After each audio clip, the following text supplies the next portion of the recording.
Der brasilianische Weltfußballer Pelé bezeichnete das Wembley Stadium in Bezug auf dessen Bedeutung für den internationalen Fußball einst als Kathedrale, als Hauptstadt und als Herz des Fußballs. Dabei hieß das Wembley Stadium offiziell eigentlich ganz anders. Was es mit dem alten Wembley Stadium auf sich hat, erfahrt ihr in diesem Video. Wie gerade angedeutet, hieß das alte Wembley Stadium ganz offiziell eigentlich British Empire Exhibition Stadium. Das war der Name einer Kolonialausstellung im Jahr 1924, für die das Stadion 1922 extra erbaut wurde.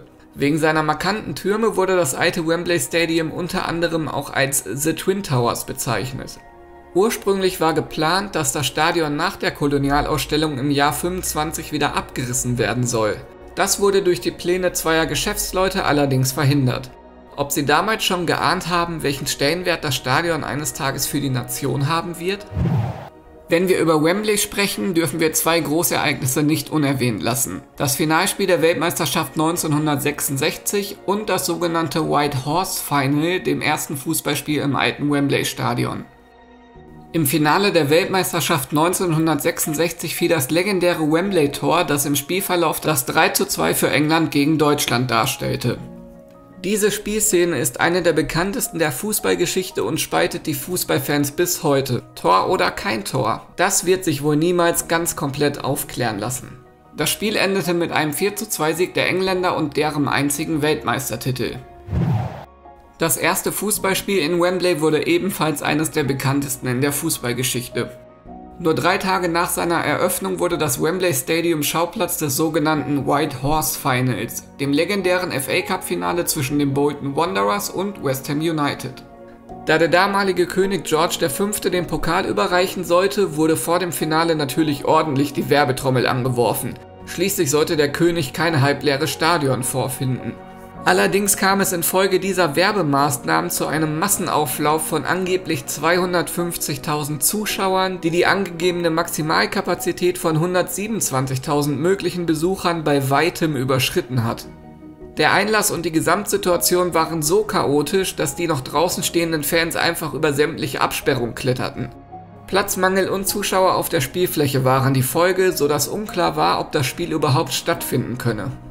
Am Ende gelang es einem Polizisten und seinem grauen Pferd Billy, die Zuschauer sanft vom Spielfeld zurückzudrängen, sodass das Spiel doch mit 45-minütiger Verspätung angepfiffen werden konnte. Durch die Fotos zu dieser Zeit wirkte das eigentlich graue Pferd Billy weiß, wodurch das Spiel als White Horse Final in die Geschichtsbücher einging. Bis zur Schließung des Stadions im Jahr 2000 fanden alle FA Cup Finals in diesem Stadion statt. Dazu wurden auch der Großteil der Finalspiele des FA Amateur Cups, des League Cups sowie der Football League Trophy ebenfalls im Wembley Stadium ausgetragen. Auf internationaler Ebene war Wembley in erster Linie das Nationalstadion der englischen Fußballnationalmannschaft, die dort über 80 Länderspiele austrug. Die Bedeutung des Stadions für die Stadt London bzw. die Nation lässt sich durch diese Zahlen sehr gut abschätzen. Die letzte ausgetragene Fußballpartie im alten Wembley-Stadion war das WM-Qualifikationsspiel zwischen England und Deutschland im Jahr 2000 für die bevorstehende Weltmeisterschaft 2002. Die Deutschen gewannen durch ein Tor von Dietmar Hamann mit 1:0. Im Anschluss an diese Partie wurde das Stadion dann für 3 Jahre nicht mehr genutzt, bis es letzten Endes abgerissen wurde. Seit 2007 steht an derselben Stelle das hochmoderne neue Wembley-Stadion, welches für sein Erscheinungsbild und den über das Stadion gespannten Bogen bekannt ist. Im neuen Wembley-Stadion war ich schon mehrmals zu Gast und das ist wirklich ein sehr beeindruckender Bau und ein richtiger Fußballtempel, dem ich bald ein eigenes Video widmen werde.